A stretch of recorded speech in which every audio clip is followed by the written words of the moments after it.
Hola amigos, bienvenidos a su programa de Radio A2 por su palabra. Hoy estaremos estudiando el capítulo 30 del libro de 1 Samuel, el penúltimo capítulo de este libro que nos ha traído a lo largo de la historia de Samuel, de Saúl y ahora de David. Como siempre, es un placer tenerlos aquí con nosotros y vamos a orar antes de iniciar nuestro estudio.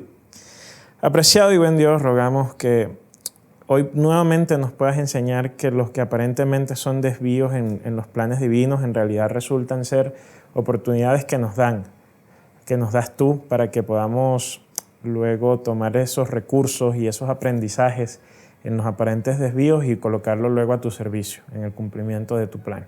En Jesús, amén.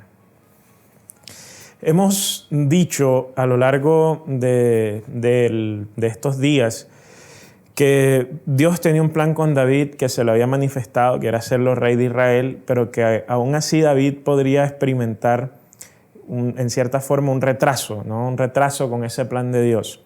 Es como cuando vas a tomar un vuelo y el vuelo se te retrasa y entonces te dicen, no, el vuelo sale en 1 hora, ¿no? Regresas a la hora, no, sale en otra hora.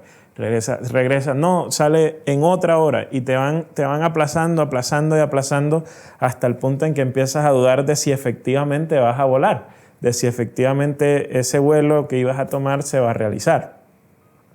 Entonces, en el caso de David pasaba exactamente lo mismo, un plan de que supuestamente él iba a ser rey, pero cada vez veía cómo pasaban las cosas y se iba alejando más y más de ese propósito.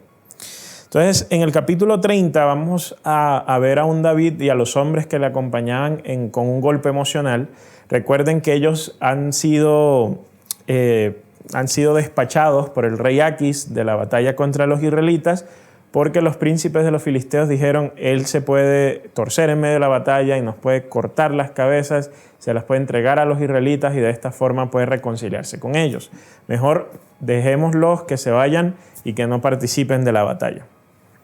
Esto ya les había causado un tipo de golpe emocional a David y sus hombres porque ellos habían pasado ya un tiempo considerable, 1 año y algo más, con Aquis, estaban en sus territorios, habían salido a hacer redadas, habían pagado y habían compartido el botín, ¿no? Habían pagado impuestos compartiendo el botín. Pero Aquis y David se llevaban tan bien y los hombres se llevaban tan bien que para ellos fue un golpe emocional duro el que les dijeran no van a participar de esta batalla.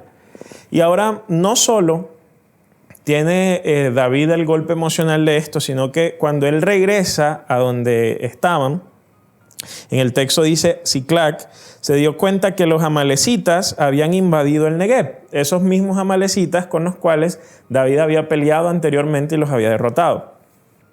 Parece que lo que el texto nos muestra es que en esta época, cuando los soldados y los hombres salen a pelear, las aldeas y las ciudades quedan indefensas y por eso se hacen una presa fácil para grupos como los amalecitas o en el caso aún de David y sus hombres que también participaban de lo mismo, se hacían presa fácil para que hombres con ejércitos se acercaran a estas ciudades y las conquistaran.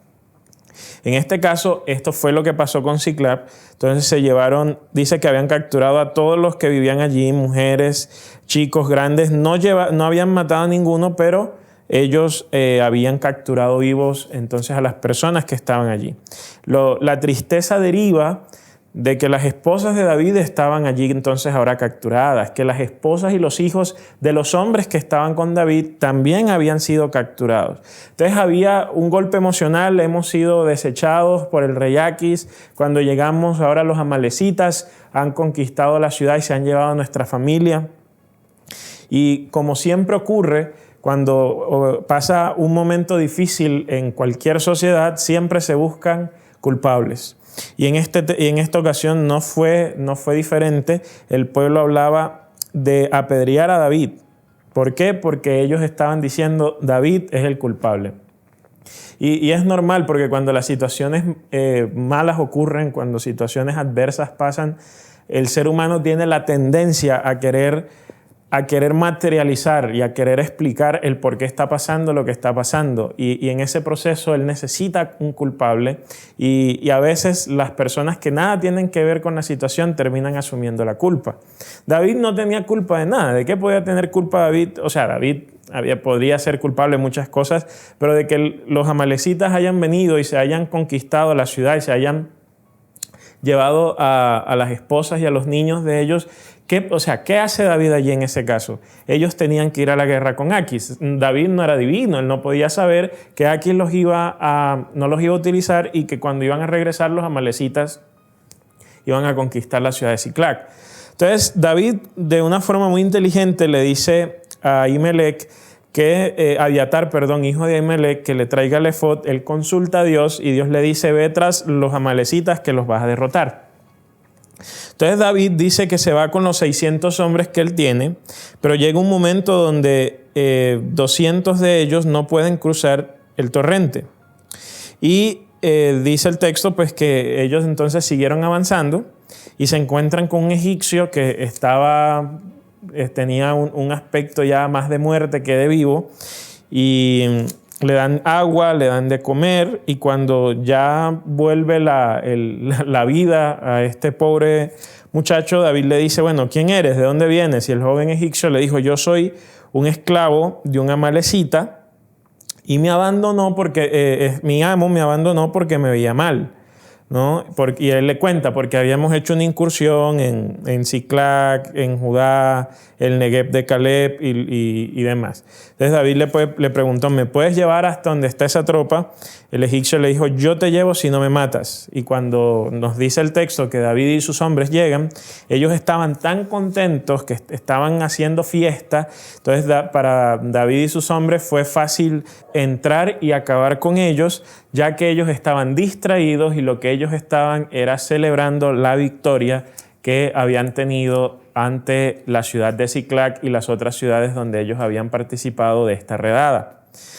El texto dice que David en el versículo 19 recupera todo, sin que le faltara absolutamente nada, y se apoderó también de las ovejas y del ganado. Como lo iban arriando, todos decían que era el botín de David.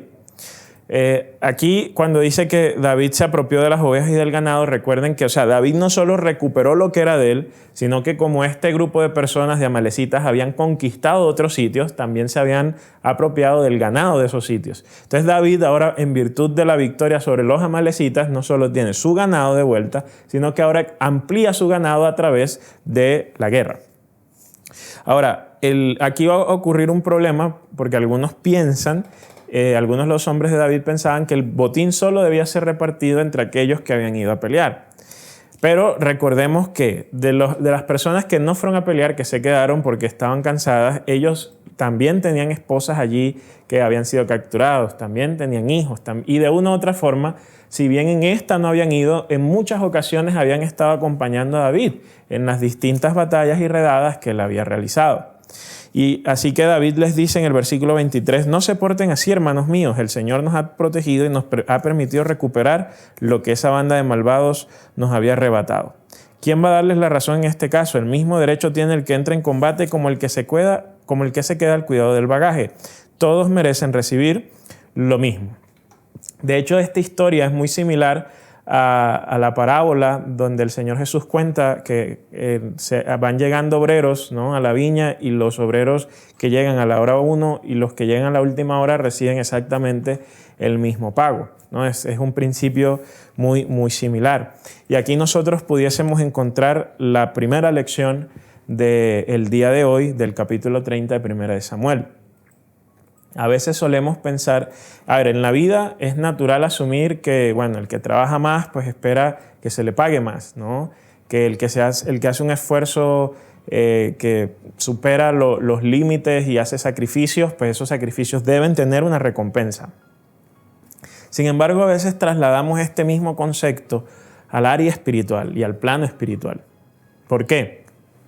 Porque a veces pensamos que si hacemos entonces más buenas obras que el otro, entonces a mí el Señor me tiene que bendecir de forma especial. Que si yo doy más dinero que el otro, entonces Dios a mí tiene que darme bendiciones equivalentes a la cantidad de dinero que yo doy. Que si yo doy 100,000, 200,000, pero el otro dio 20 o 30, entonces a él le debe ir mal, pero a mí me debe ir bien porque yo di más, ¿no? Entonces traemos esta noción de los méritos, ¿sí?, al plano espiritual, pero en el plano espiritual nosotros tenemos que entender que en realidad no merecemos nada.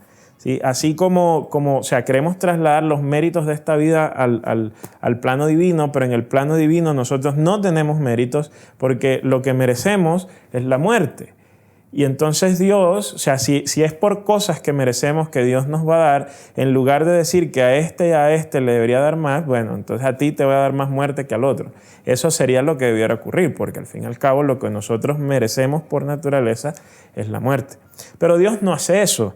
Cuando David dice acá que en realidad todos van a recibir porque todos han cumplido una función, es, como decía, muy similar a la parábola y también nos ilustra un poco el carácter de Dios respecto a cómo Él trata con las personas, especialmente cómo trata con los pecadores, que no les da lo que ellos merecen, sino que les da lo que ellos no merecen, que en este caso es la vida eterna. Y entonces vemos cómo Dios es capaz de darle la vida eterna al que llegó a la hora 1 o al que llegó a la hora 12, y cuando hablamos de la vida eterna, entendemos la postura de David, entendemos la postura de Jesús.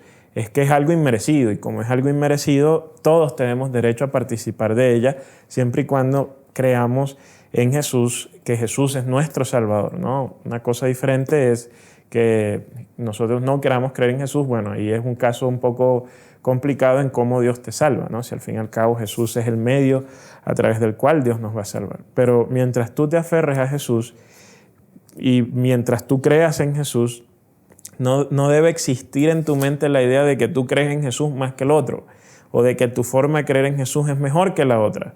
Sencillamente tú crees en Jesús y recibes la vida eterna porque es algo inmerecido, no es por algo que tú hayas hecho méritos. Y los méritos no valen, vale la gracia de Jesús. La segunda lección del capítulo 30 está al final del capítulo. Porque dice el texto que cuando David llega a Siclac, toma parte del botín, entonces lo reparte entre sus amigos, pero luego dice que también les da a los ancianos de Judá, junto con este mensaje: aquí tienen este presente, se lo quitamos a los enemigos del Señor y es para ustedes. Y luego se menciona las ciudades a las cuales se les envió parte del botín. ¿Por qué este detalle tan insignificante es importante? Resulta y pasa que David, en este momento, podríamos decir, recuerda que Dios lo hace rey de Israel. Y nosotros no vamos a estar ante una transición limpia de poder en el caso del pueblo israelita. ¿De qué hablo cuando hablo de una transición limpia de poder? Digamos que hoy en día hablamos de democracias. Entonces hay un presidente que puede ser de un partido político de derecha y gana un presidente que puede ser de un partido político de la izquierda. Entonces son dos polos, ¿no? Pero debido a que es democracia el proceso a través del cual se elige el gobernante, el de derecha, así no le guste, tiene que hacer la transición de poder al de la izquierda. En el caso de Samuel, de lo que nos describe Samuel, que está hablando de David y de Saúl, nosotros no estamos frente a un proceso democrático. Estamos frente a Saúl, paranoico, atormentado, endemoniado, que se aferra al poder, y David, que tiene la promesa de Dios, de que Dios lo iba a hacer un rey. Entonces, David sabe que para que el plan de Dios se cumpla, él tiene que asegurar ciertas partes claves en el pueblo de Israel, personas claves. Y parte de esas personas claves, o sea, esos que tenían una gran influencia a la hora de decidir quién era el rey, tiene que ver con la tribu de Judá. Entonces, David aquí está haciendo algo inteligente, y es que él está asegurando que las personas que tienen una gran influencia a la hora de designar el rey de Israel, entonces él esté ya congraciado con ellos, y que David ya tiene una imagen positiva ante ellos porque ahora les ha compartido del botín de guerra que él ha ganado frente a los amalecitas. Y aquí esta lección es muy interesante. ¿Por qué? Porque, como decíamos al principio, puede que parezca que este tour de David por tierras filisteas como que al final no va a tener ningún propósito, pero vemos cómo David se va enriqueciendo a través del ganado, y en este caso en particular cómo el hecho de que los amalecitas lo hayan capturado termina siendo beneficioso para David, porque él recupera su ganado y gana aún más ganado. Y con ese ganado extra que él tiene puede ahora empezar a establecer una base política que será la que al final le terminará ayudando para gobernar una vez sea instaurado como rey. Entonces aquí hay dos subideas dentro de la enseñanza de hoy. Por un lado es las situaciones que aparentemente son desvíos, una vez más Dios nos muestra cómo Él las puede utilizar para cumplir su propósito. En segundo lugar, nosotros también necesitamos desarrollar astucia. Miren, aquí David fue astuto, tuvo cómo poder compartir del botín y llevarlo a Judá, porque Judá era clave, fue y lo hizo. A veces a nosotros nos hace falta astucia, de hecho Jesús lo dice. Nosotros actuamos como que los hijos del mundo tienen como que mayor sagacidad que los hijos de Dios. Y a veces nos hace falta astucia en distintos ámbitos de la vida. Entonces aquí David fue astuto. Entonces en la vida a veces hay que ser astuto, no para aprovecharnos del otro, no para pasar encima del otro, sino astutos para poder entender el cómo puedo aprovechar mejor una situación. A veces nos quedamos tanto lamentándonos en la situación que no nos damos cuenta de cómo pudiésemos aprovechar dicha situación y de cómo le pudiésemos sacar el máximo provecho. David supo aprovechar la situación. La pregunta es, ¿sabremos nosotros hacer lo mismo? ¿Tendremos nosotros la astucia suficiente? ¿Tendremos la capacidad mental que se requiere? Que el Señor nos ayude.